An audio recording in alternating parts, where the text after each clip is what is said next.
Bonjour tout le monde, Sean Clément ici, Royal Québec. C'est tellement une belle journée. Puis aujourd'hui, on va vous parler du swing, du nouveau phénomène sur le tour qui s'appelle Matthew Wolff. Puis George Gankas, c'est son enseignant. J'ai eu le plaisir de rencontrer George une couple de fois, puis on se connaît par rapport à nos techniques d'enseignement. Et il y a plusieurs choses qui se ressemblent énormément. Surtout, vous allez voir des énormes changements dans l'industrie du golf au niveau du backswing. Maintenant, on n'essaye plus de résister avec les jambes. Alors, résister avec les jambes et essayer de faire un effet de ressort avec le haut du corps contre le bas du corps, ça s'en va. Puis c'est assez justement de ces techniques-là, parce que ça fait 30 ans que ça fait mal aux gens, que les gens ils se font beaucoup de tort à leur corps, surtout les professionnels sur les tournées, comme Graham Dillette, il s'en va, après sa deuxième opération, il essaye de revenir présentement, puis il y a des spasmes de dos. Alors, c'est vraiment pas beau son affaire, mais ça, c'est un gars qui a résisté énormément avec le bas du corps, puis qui s'est fait des gros dommages au dos. On connaît ce qui s'est passé avec Tiger Woods, avec 5 différents enseignants, 5 différentes façons de résister. Là, présentement, il ne voit plus personne, puis il arrête de résister. Tu vois qu'il tourne beaucoup plus les hanches dans son backswing, puis il a besoin de continuer de faire ça s'il ne veut plus se faire mal. Alors là, maintenant, on commence à voir, si vous regardez Vaughn Taylor, il est arrivé 3e au Travelers Championship. Je vais vous mettre un petit vidéo au-dessus pour vous montrer. Là, il commence, c'est un gars qui résistait beaucoup avant. Là, il a enlevé complètement sa résistance pour sauver son dos, pour allonger sa carrière. Puis ça aide beaucoup. Puis même là, il commence à frapper plus loin, avec beaucoup moins d'efforts. Puis c'est ça qu'on recherche dans le fond, hein? Plus de distance, moins d'efforts, on peut durer plus longtemps, on peut jouer au golf jusqu'à l'âge de 115, puis avoir beaucoup de plaisir. Alors maintenant, si on regarde le backswing de Matt Wolff, vous allez voir en partant ici une énorme largeur dans son backswing. Mais pour aller chercher cette largeur-là, bien, il faut tourner les hanches. Alors si je lance une balle comme à balle molle vers vous, vous allez voir que ma cage thoracique et mon bassin doivent tourner pour que la balle arrive dans votre direction. Alors maintenant, si je me mets comme golfeur, puis je veux que le bras aille vers vous, bien, vous allez voir qu'il faut que ça tourne complètement. Sinon, mon bras s'accroche dans ma cage thoracique, puis la balle, elle s'en va par en arrière. Alors, quand j'ai un backswing avec une belle largeur, c'est parce que j'ai un backswing avec une énorme rotation. Alors, je tourne le dos à la cible, le genou gauche rentre à l'intérieur, puis le talon gauche, aucun problème, laissez-le remonter du sol. Ça va vraiment alléger votre fardeau, ça va enlever toute la tension dans votre backswing. Puis là, maintenant, pour le remettre au sol, c'est simple, on lance le club. Alors, vous avez vu plusieurs d'entre vous des clubs sortir de notre bâtisse d'académie hein, sur le terrain de pratique, c'est comique. Alors, si je veux lancer mon club dans cette direction-là, bien, mon cerveau a besoin d'aller chercher le sol. Il va enlever le quart du chemin pour qu'on ait accès là-bas avec notre lancer. Alors, si on lance le club par là, on va toujours avoir un beau transfert de poids, on va toujours clairer les hanches, puis on va avoir une belle extension, plus d'aile de poulet. Hein?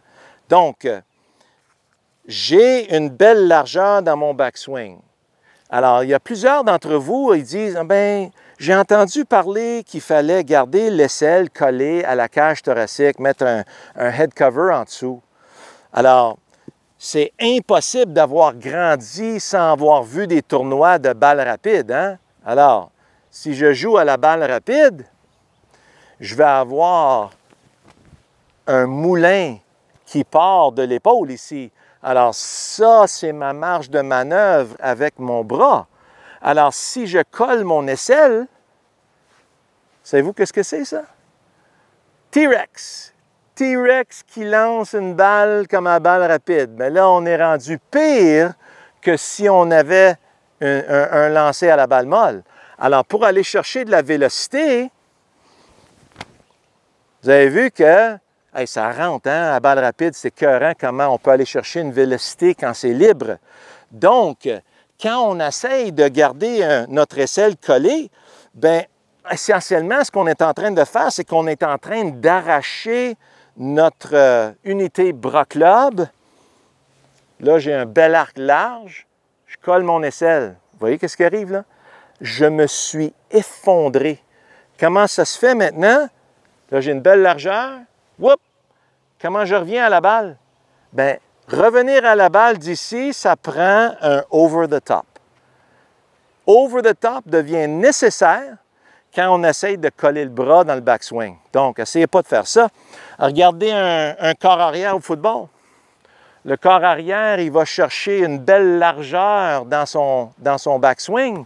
Il ne colle pas l'aisselle, tu ne peux pas lancer d'ici. Donc, c'est très large. Puis là, on peut aller chercher un beau lancer avec une belle ampleur. Mais c'est la même chose avec un backswing de golf. Vous allez voir Matt Wolff aller chercher une belle largeur. Puis quand il engage la chaîne kinétique, alors là, le cerveau s'en va chercher le sol, il utilise le sol pour enlever du chemin. Là, tout d'un coup, on part d'ici, puis vous allez voir plus de lag. Alors, dans l'arrière, il part à l'extérieur, il arrive en haut, il est across the line, hein? Il s'en va à travers la ligne en haut. Puis là, quand il s'en va vers la cible, whoop, regardons ça. Alors, tout revient et chasse à travers la cible. Mais c'est comme un lanceur de baseball, large, puis whoop, regardez ça, le coude qui s'en va vers l'avant. Alors, aussitôt que le coude se fait tirer vers l'avant, bien, tout revient sur le plan d'élan, puis là, on peut livrer dans la direction de la cible. Alors, donc, une belle liberté, un beau lancer. Alors, je lance mon club dans la direction de la cible. Si je lance d'ici, je manque. Si je lance de là, je top. Si je lance de là, bien, je vais chercher une belle coupe de ma tige de pissenlit. Donc, je vais chercher mon backswing, lance mon club vers la cible. Beau transfert, le corps fait face à la cible, belle extension, puis vraiment très bien compressé à travers ma balle. Ça, c'était extrêmement plaisant sur la face de mon club. Je l'ai vraiment bien effoiré, cette balle-là, parce que je collectais la balle d'ici pour l'envoyer dans cette direction-là. Alors, surveillez bien des gars comme Matt Wolff, des gars comme Vaughn Taylor, des gars comme Bubba Watson. Hein, ça, c'est un de nos préférés, puis ça fait longtemps, si vous avez regardé de nos vidéos, on parle de finir le backswing comme Bubba Watson. On ne peut pas avoir plus large que ça. C'est phénoménal ce qu'il fait. Puis si on met Bubba droitier à côté de Jack Nicklaus, vous allez voir un swing qui est extraordinairement similaire. Alors, c'est le fun. Ça fait 25 ans, nous autres, qu'on enseigne cette méthode-là. Puis, avec un succès énorme, on arrive à 100 000 abonnés sur notre chaîne YouTube. Puis, avec 40 millions de vues, ça veut dire qu'on a vraiment un énorme stade de feedback derrière tout ce qu'on fait. Puis, je peux vous garantir que ce qu'on fait, c'est solide, c'est coulé dans le béton, puis c'est comme ça qu'un corps humain devrait fonctionner sur la planète avec n'importe quelle tâche. Alors, à la semaine prochaine, j'espère que vous avez bien aimé.